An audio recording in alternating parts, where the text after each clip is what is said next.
You are here to listen to the LaxFactor podcast. It is December 3rd.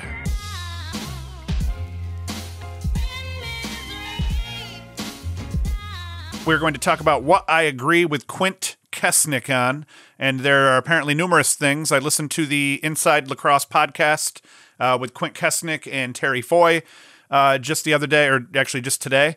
And there were a bunch of things that Quint said that I agreed with. I find I agree with Quint more often than not on lacrosse matters, even though he's a Hopkins guy and I was raised and a Syracuse fan. So one of the first things that he said that I did agree with was the 20-second clear and how that's going to be a bigger deal than the 80-second shot clock in total, and I have to agree. Defenders are going to be given less time to get the ball up the field. I feel that you're going to see a lot more defenders carrying the ball themselves over midfield, which I think is good for the game, good for transition at times, especially if they go with that mentality of just get it over as soon as possible instead of tossing back, which we see, and then reversing sides of the field. I think we'll see a little bit more defenders crossing midfield and getting the ball up, and that's going to create a lot of interesting play between the boxes. One of the things over the last 20 years of lacrosse, and the complaint has been there's been a lot less excitement between the boxes, and I think this will help with that. And I think that just it'll create a lot more turnovers in general because there's going to be times where they don't get it over. I think also outside of just throwing it over. So it will be interesting to see how that all transpires and how that all goes down. Another thing I agree with Quint Kessenich on today is that December is the most important month for college lacrosse players. That's a fact.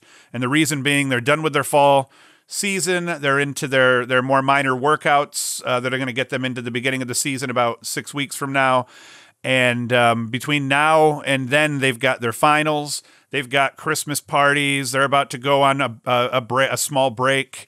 They've got, all sorts of things that are pulling at them right now. And right now, they really have to focus on their grades and making sure, some guys have to focus on being eligible, but at the Division I level, that's not typically a problem. So, but really, you just want to focus on your grades, make sure that you're taking care of your body, making sure that you're doing everything right over the next 6 weeks, because between now and the beginning of the season is when you either set yourself back a little bit or you put yourself in a better position to succeed. So we're going to see teams that have better leadership.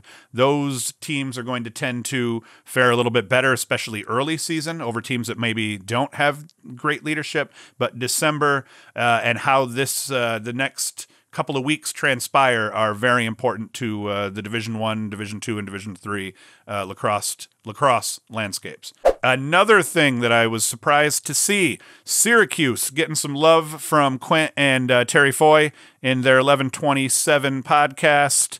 Also being mentioned, a lot was Cornell and Yale, but specific to Syracuse, how everyone was talking about the fact that they've lost a handful of their top 40 recruits over the last 40 days, 50 days at this point, maybe even 60. But what wasn't really talked about as much is the fact that they have a lot of talent coming back. They had a handful of freshman midfielders last year that got a ton of time and played incredibly well. Tucker Dordovic being the main one, I think that I'm excited about. Although there's, they have depth, but they have depth all over the roster. They have a junior attackman in Stephen Rafis. They got Nate Solomon coming back. That's two solid attackmen to anchor a team. So Syracuse not being mentioned by a lot of people, but these guys get it. Quint gets it. Syracuse is going to be a team to be reckoned with. Also interesting is that Cornell.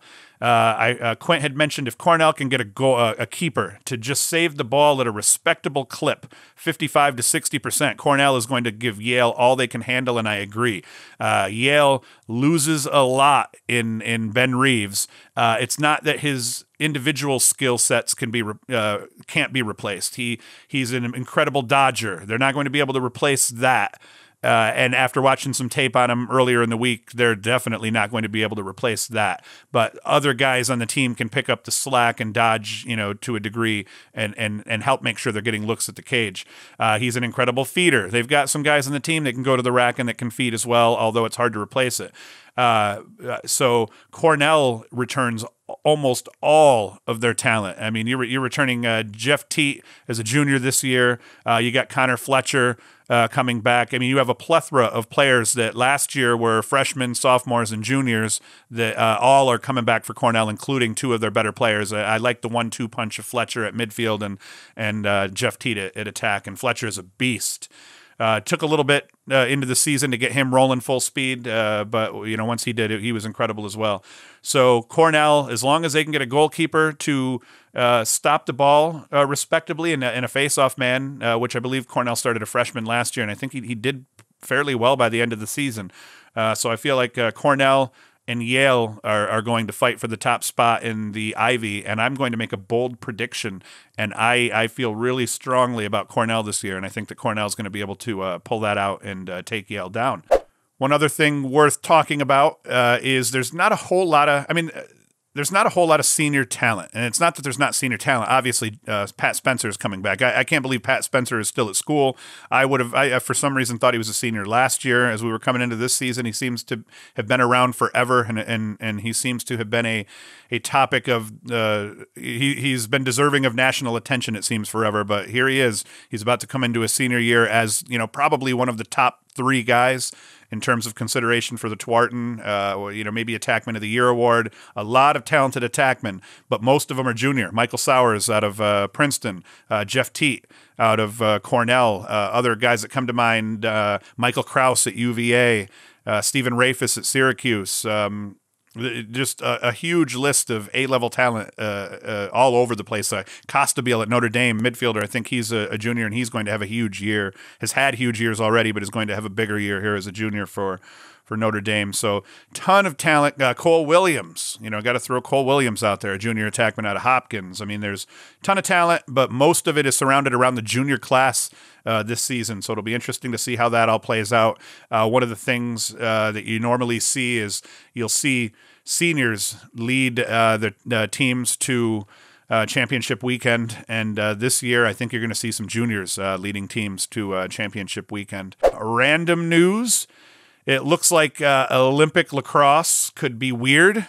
Some might say Olympic lacrosse may end up sucking. I am not one of those people. I just am glad that they're considering getting it in. Now, listen, I'll be hugely disappointed if it ends up being 6 versus 6 or only 7 versus 7. But if they shrink the field, if they can get the field shrunk but keep it an 8-on-8 kind of setup, I won't. It'll be all right. The sport of lacrosse is played many different ways. There's so many differences between the women's game and the men's game, and even the MLL game and the college game.